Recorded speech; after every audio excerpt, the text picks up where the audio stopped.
Chris Paul wants a review. Chris Paul arguing vehemently with Scott Foster for the foul first. And Scott Foster insistent that the timeout will stand.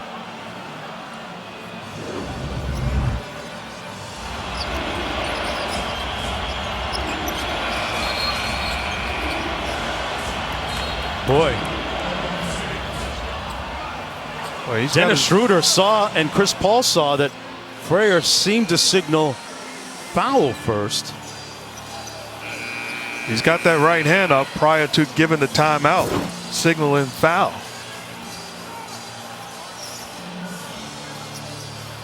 Well, it's going to be Thunder basketball with no timeouts remaining and 1.1 to play.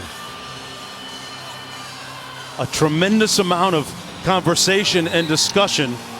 And Steve, let's come in and Steve Jaffe, let's talk about this a little bit.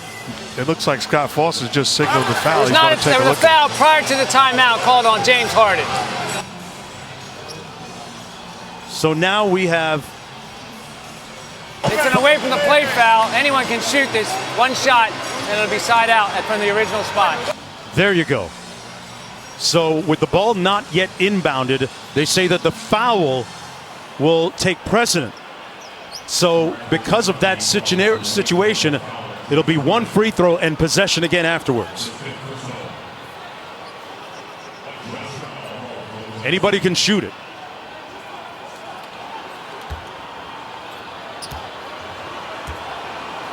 They still need a score even if Gallinari makes the bucket here.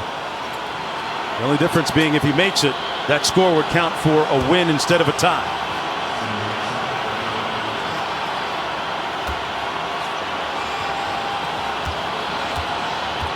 That foul was against James Harden. And Gallinari misses it.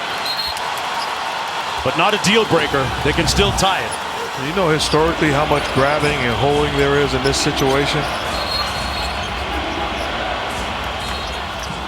But again, if I'm Alexander, I'm looking at Steven Adams and the way he's being defended by P.J. Tucker. And Billy Donovan calls a timeout and wants to talk about it. And there was no foul called on this one. We're going to the benches with 1.1 to go. That's his final timeout. Neither team with a timeout remaining, neither team with a foul to give. Don't forget, right after the game, it'll be Sports Center with Scott Van Pelt. Tim Legler breaking down the Thunder Rockets game right here and the player of the game. Plus the controversial calls that decided the Bucks Heat game, Mark, that you alluded to a moment ago, and what Leonard Fournette might do next with his next move and what he might bring to Brady and the Bucks. But the most important 1.1 seconds of the season for both these teams.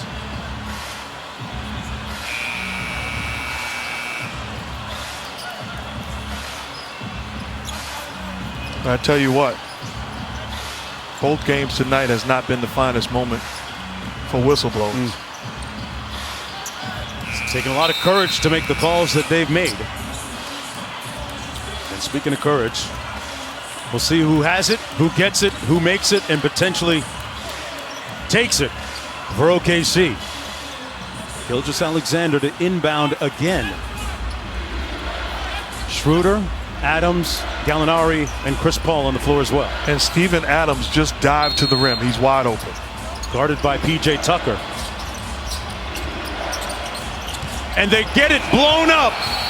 The Houston Rockets blow it up, deflect it away. They tried to get it to Adams, and ball game over.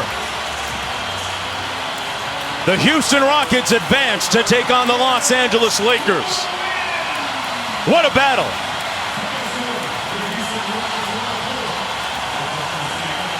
Mike D'Antoni said at some point they're going to have to plant their feet and win it with some defense. It took them all of 47 minutes and 58 plus seconds to do it. And they got the big stop at the end, Mark Jackson. And he's right. They did it on the defensive end. And it was James Harden. Takes so much heat. But after that, this is the play defensively. They made life tough. If I'm Steven Adams, I'm diving to the cup. There's no way he can hurt the Rockets in this situation. But James Harden, tough night offensively, but made the biggest play and deserves an awful lot of credit with the block shot of Dort's three-point attempt. And that's the play that you're talking about, the play of the night maybe for the Rockets right there. The block and the hustle by James Harden, and then getting out of the way even though Dort had stepped out of bounds previously. James Harden did not have a great offensive night, but people remember the last thing that you do. Right, Cassidy Hubbard? He's standing by with Harden right now. Right, Mark. And James, not your typical offensive night, but that defensive stop. You let out a scream afterwards. What were you feeling at that moment? Offensively, I played like shit. Excuse my language, but I couldn't make a shot. Turning the ball over, just doing everything that was not supposed to happen, but I just kept sticking with it. You know, my teammates give me confidence throughout the course of games, and defensively I had to make a play, and I tried to close out to him. Dort has been knocking down some shots tonight, so I want to get out to him. Your teammates stepped up in this one. How would you describe how you guys gutted this game out together, and it was frenetic down the stretch?